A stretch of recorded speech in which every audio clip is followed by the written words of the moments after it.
da salminan fop modon kala ko wontirdon c'est paradis de la vérité o gorejo men mo siddo ngo yeso mon do minyirawo hobbe go kotirawo hobbe go ko buna yabe noddirtamo on buye moy don andimo on buye mon ka don andamo buna ya ko comédien jo guinéen jo respectudo kadi fo hande ko on siddo men buna ya desidi kadi wonugol artiste jo guinéen jo buyno ton no etoni buna ya comédien jo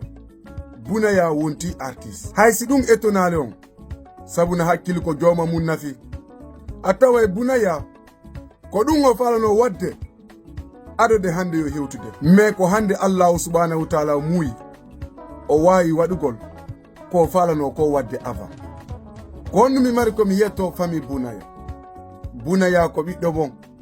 na buna ya tum fuddi yimugol na buna ya tu woni yimude ko Allah subhanahu wa ta'ala on andi nato aljanna e nato jahannam yo Allah ya ko en fop meden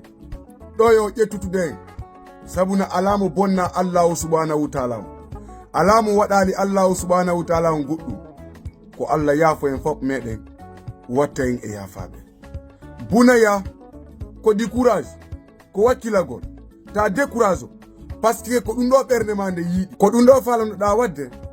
adode hande yo hewtude mais ko hande Allah subhanahu wa ta'ala muyi buya wiya biddo mongon buna ya o woni artiste jo o iwi e juude ataway kambe bibbe mabbe ben no wadde ko buri dum ataway bibbe mabbe ben ko dum falano wadde mebe mara talent parce que wonugol kadi artiste jo wawgol kadi yimugol wallahi andu nani tu buna ya a woni artiste jo hande mais artiste yagal mangal to yeggintine dey julde mande buna ya a woni artiste jo hande mais artiste yagal mangal to yeggintine dey neydi ni mawbe mabbe jonnu mande buna ya hande a woni artiste jo mais artiste yagal mangal to yeggintine dey iwdi mande buna ya hande buy jalete hande buy mokotoma buna ya buy wiyay hande sa organise concert be yata sabuna awawata againata me buna ya andu ko wakkilare ma nde watta ha jango de soda biyeji ma mo 100 000 mo 200 000 mo 500 000 fi natugol ndara concert buna ya di courage jango le 13 décembre à partir de 18h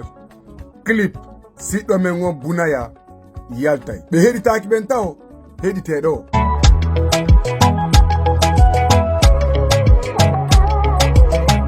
Arimin omi desidi ande kadi mi data Arimin omi desidi ola gol goddo mi wattata be mi holi fo mu jam fikelam. Stop buna ya stop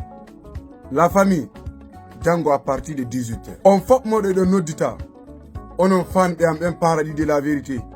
yawgol abono ko YouTube makko e ko page makko Facebook préparo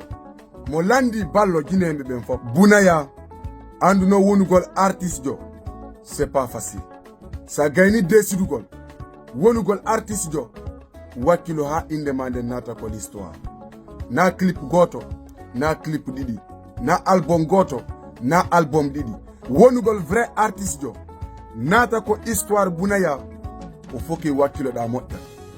pita fiju ndarndu concentrons da modda anda jama no habbon ma hande kadi buna ya décourage et one love c'est paradis de la vérité et wassalam.